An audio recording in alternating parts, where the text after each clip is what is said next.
Hello, BookTube, and welcome back to Framed, a BookTube event that's all about art in the month of September. So you have two main prompts. One, of course, is to read a book of some kind, an art catalog, a study of an art movement, a biography of an artist, something like that. And the other is to go and experience art, and I presume the unwritten part of that is to tell us about it, show it to us, go to a museum, find an exhibit where someone's willing to let you film, that sort of thing. I have I need no prompting whatsoever to read about art, and I'm thinking about going out and looking at artwork. I have one particular project in mind. It would be a kind of a field trip. I've almost never done those for this channel, but it would be fun to do. And I'm pretty sure that the particular curator involved would agree instantly to let me do it. Just find a private time, go there, at 7 in the morning or something like that, so there's no crowds. Uh, I might still do that, but the third part of Framed is not really a prompt, it's a bonus. And that is to make art of your own and share it with us. Share it with all your imaginary friends on BookTube. And I floated the idea for a while, including out loud on this channel, that we would draw something together. I draw every day and have forever, just forever. I'm no good at it, but I have done the time. I have put in the time for the basics, I think. And I thought, wouldn't it be fun if we could draw something together? And enough of you said, sure, give it a try, so that I actually did give it a try. We did a video just a few days ago where we drew a room together in live action, just right here on the channel. I don't have any technical ability, so I couldn't post a camera over a table looking down at what I'm doing. But I'm pretty fast, so it didn't require that either, I don't think. And I was bombarded with responses to that video. Bombarded. Not just in the comments field of that video, but also some comments to me personally in my email. I leave my email on every video. I swear I don't leave my email to fish for compliments, but I got some amazing responses to that video. Some responses to that video that have genuinely touched me and remind me how wonderful BookTube is, how pure and net positive it is to add this weird thing to your life. And in the last few days, 3 of you, who I'm pretty sure don't know each other, I'm pretty sure are not coordinating with each other, 3 of you paid me the ultimate compliment when it comes to that video of saying that I'm a good teacher. You just don't have any idea. You don't have any idea how much those words affect me. So I thought we would do it again for this video, for Framed. I thought we'd draw another room. So I grabbed another Unbound Galley. I don't have an actual sketch pad. So I grabbed another Unbound Galley. This is when when a publisher takes the printed pages of a book, it's usually not ready even for proofreaders yet, and they just have it bound at the local copy shop, and they send it out to a reviewer if the reviewer really wants it. And this is from this is an Unbound Galley of The Sun King by Madawi al-Rashid, Reform and Repression in Saudi Arabia. And this is an Oxford University Press publication from 2020. So, The Sun King. Don't remember if we ever saw this on the channel. Can't remember off the top of my head if we ever got an actual galley copy or a finished copy of this. But it has, the standard backing. But then right inside the standard backing, it has a nice blank page. That's all I was going for. That's all I was going for was that. So we're going to use this blank page, and we're going to draw another room. All you need is a blank sheet of paper, a pencil, and a B eraser. You need a really good rubber eraser because you want a reminder that nothing that you're doing is valuable. Nothing. You're not committed to anything. So you can just remove all the tension that comes with doing the wrong thing. Doing the wrong thing 10 times is how you learn to do the right thing the 11th time. So you want to do it. As frustrating as it is, I realize it's very frustrating to learn something. Most people don't like the process of learning. The process of learning is arduous and humiliating. Most people don't like that process. Nevertheless, there's no way around it. In order to get proficient at something, you not only have to go through the awful experience of learning it, but you have to go through the process of doing it over and over and over and over and over and over and over again to get good at it. Almost never is that not true. So we want a big heavy eraser to remind us to erase anything we don't like, anything that didn't come out right. And we're going to do in terms of fixing your mistakes, and in terms of putting in the time, just doing things over and over again, we're going to draw another room. We're not going to branch out into anything else just yet today. We'll probably do that before the month is over, but for now, we're going to draw another room. And like the last time, we are not actually drawing a room. We're drawing a movie set because we're eliminating one whole wall. For the purposes of these little framed sketch sessions, we're not going to do anything complicated. And when you open the door to a room, you've got a wall immediately on your side. There's a corner of the room that you're not seeing if you just look into the room. And we're not going to see it either. We're going to leave that out. There's a way to get around that. There are ways to get around that, but we're not going to do that here. We're just going to draw a movie set of a room. So 3 walls, a roof, a floor, right? We're not going to draw the wall that we're at, and we're not going to think about it. So that's a little bit unrealistic, but it gives us a chance to play around with depth and perspective. It gives us a chance to practice again the fact that the room is receding from your view. Even if it's not very far, it's still receding from your view. And in order to make it feel that way, in order to show that to your viewer, you've got to make it recede, which means you've got to draw things smaller and smaller the further away from you they get, and they've got to shrink in the exact same ratio. They've got to go away evenly. You saw we did it last time, and it wasn't that hard. So we're going to do that again today. We're going to draw another room, another fun batch of comments. I got a whole bunch of people commented. Leave it to you that you draw us a room and you fill it with bookcases. How about you don't do that? How about you give us a normal person's room? Because keep in mind, we don't like to remember it on this channel or on BookTube in general, but nobody reads. Nobody reads. Nobody reads, and nobody ever has. Right? It was 70 years ago that the New Yorker had a cartoon of a jet-setting mafioso city couple looking at an empty house to buy it, and it's got shelf after shelf of built-in bookshelves, and the young woman is saying to her gangster man, "What kind of crazy people lived here?" That sentiment has not changed. So today we're going to draw a room that is a little more self-sufficient than the last one, and that doesn't have miles and miles of bookcases. So we're going to start off the way we did last time, with the bare bones. When you're doing something like this, you don't want to get caught up in wrong-ended thinking. When you think about a room, you're thinking about all sorts of fancy details that go in it, but they won't work until you've drawn the room itself. You have an eraser, so you can get rid of all the stuff you don't need in order to fit the fancy details, but they have to come second. The raw detail of the room has to happen first.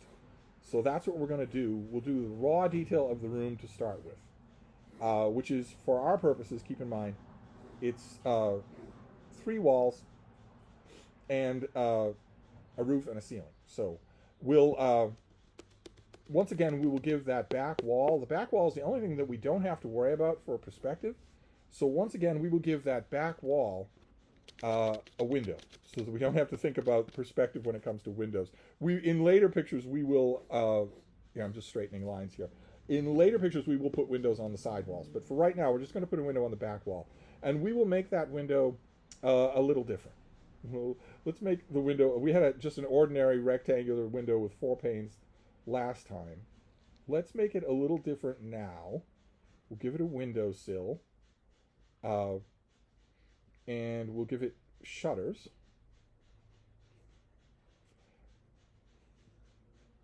And maybe we will put a little candlestick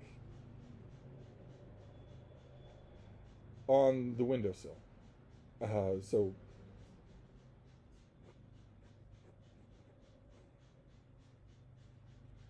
So there, we've got our room and we've got our window in the back there. So we've now got the basics of a room. You've got shutters you can close on the window, but since they're open, you've got a candlestick on the windowsill there. So how are we going to fill this room if we don't fill it with bookcases? Well, we want to make it a little more self-sufficient than the last one. The last one was not very self-sufficient. It was a bed and a bunch of books.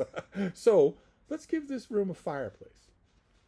Let's say that it has a fireplace. So how does a fireplace work? Right? It juts out from the wall a little. And since it is a structure jutting out into the room, it's not this back wall. It's jutting out into the room. It has to obey the same ratio as the walls itself. The walls themselves are receding from you in a uniform way. It has to recede from you as well. The nearer end of the fireplace is closer to you than the farther end is. So it's got to recede as well along the same lines. So we will jut out a little fireplace here. So maybe I can show you what I'm doing. I'm not all that good, but we'll show you what I'm doing here. And since it's a fireplace, we're going to want a flue.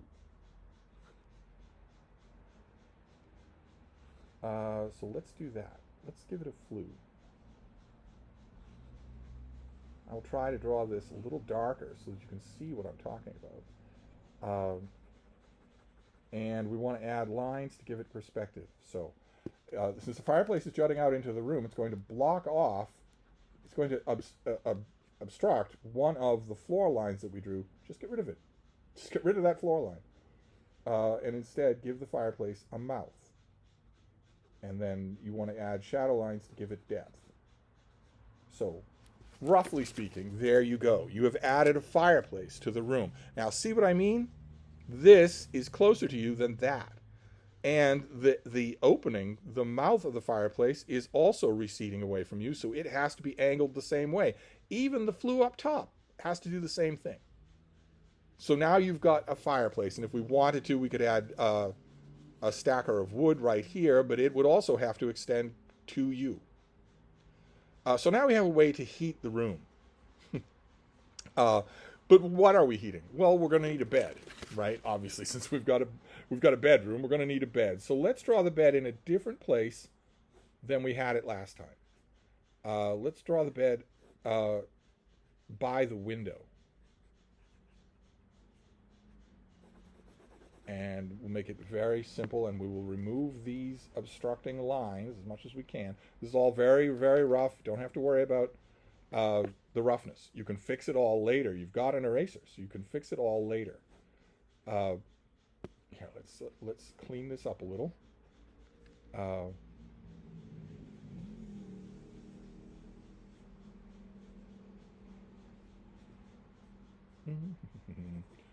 And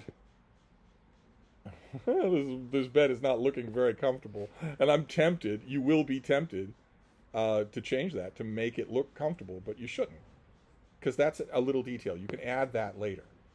Don't need to add it now. We're just doing the basics now. Very basic stuff now.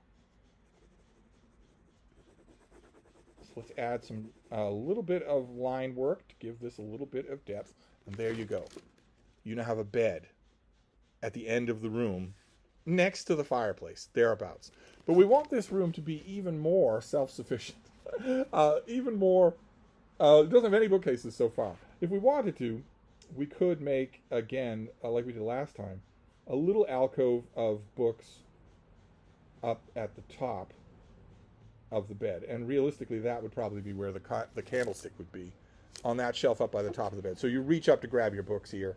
You've got the window here, and you've got a fireplace for the room. Notice that since I knew that we'd be putting stuff inside the room, I did not add the floorboards, because you just have to erase them. Why not just leave them for later? Although if it's easier for you to do them and erase just the bits you need to erase later on, you could do that. Absolutely. And then, what else do we need for this room?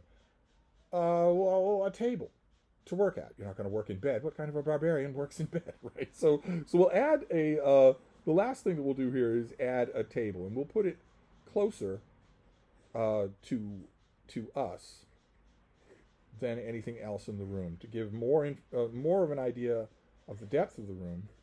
We'll add a table, and to do this, we're going to have to, once again, you're going to have to erase, because you're jutting the table out into the room, so you're going to have to erase the lines of the wall that the table is then obstructing. But the table still has to recede away from you.